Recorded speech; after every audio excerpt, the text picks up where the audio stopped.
I knew about the club, I knew about AaB, I knew about the fans, I knew about how important the club was in the city, and I knew what the ownership group that were coming in and starting to implement wanted to do. And it's all the things that I'm passionate about. It's all the things about developing local players, professionalising how we work, and pushing to be successful on and off the pitch, and that was something really appealing. 1. juni tiltrådte James Gow som teknisk chef i AaB. Med i kufferten til Nordjylland havde englænderen blandt andet 13 års erfaring fra Liverpool FC. It's something I've jumped straight into along with the other guys, but it's something I've enjoyed a lot. It's also excellent for me to immerse myself in the club, understand what we're doing in the academy and the transition program, also with the first team staff and how we work. So I've enjoyed the working element to it for sure. The people that we work with, I think we've got a really strong relationship early doors, which is important when you work in a football club. So James thinks football 24/7, and he's really thinking and also knowing what it needs to develop high performance. So what he brings is also knowledge regarding how to work on the pitch together with coaches and experts, but also work off the pitch with all the strategical framework, developing something mid and long term. Sometimes it's important to just zoom out a little bit, take that helicopter view and reflect back. And I try to set those structures to help the staff to perform. I look at how we coach, how we plan, how we review our training, how we review and look into our matches and analyse those things, how we analyse our training sessions. I would say my core role is to align everything across the club, from first team all the way down to the young age groups, because that's vitally important to us, is that we want to see clarity in the messages that we give to players. We want to see clarity in how we train and consistency in how we train, so we can create an environment so that if a player moves up to another age group, it's the same messages, it's the same beliefs, it's the same ideas, the same style of play, it's the same principles.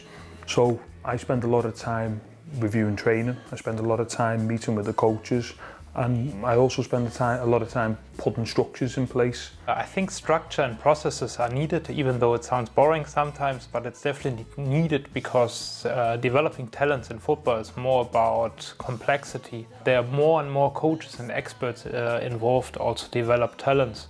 And the more people are involved to also develop talents, the more you also need some structure and some processes around them to get the best out of the coaches and experts according to their responsibilities, but also to their knowledge.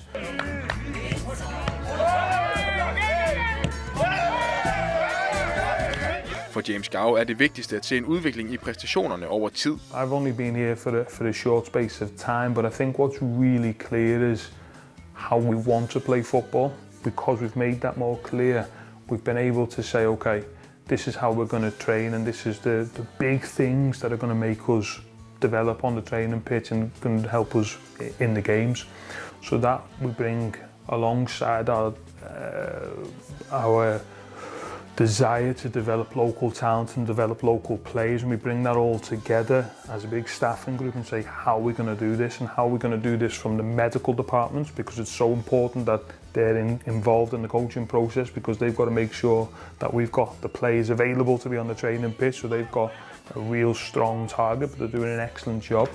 It's important from the physical department, because if we want to play a certain style of play, that means that we have to play at a certain intensity. That means we have to cover a certain amount of ground, and we're seeing real good developments there because the staff are working so closely together with the coaching staff, with the medical staff, and it's an integrated process. So Oscar doesn't just go out onto the training pitch and say we're just going to work tactically. He has the space for our first team sports scientists. Javi, for example, will talk to him saying, "Oh, this day it has to be more intense. This day we need more runs. This day we need to hit this target." And we plan that out over a period of time, and then we review every single day. Are we hitting the numbers that we want to hit that day? Because that's going to help us develop on the football pitch. And the trends that I'm seeing says that we are developing in each area of the game. He is working with the coaches and experts the whole day according to our playing principles, and that's more or less also his main responsibility to create the best environment possible by thinking the coaches and experts are always the key to develop talent successful. We have a target that we want to give minutes to young players and really support them on and off the pitch, and that means giving them real specific training, individual quality training, giving them opportunities to come up and train in the first team. So, you know, maybe people come and watch training sometimes and they'll probably see a lot of young boys now training frequently with the first team, and that's really important to us, because that means that Mads Bomholt's going to train every single day of the week with top players. He's got to be quicker, he's got to be sharper, he's got to be professional, all those little details. I think all after that, you just got to push every day. You've got to come into work every day like it means everything to you. And you've got to push each other, you've got to challenge each other, and you've got to drive forward.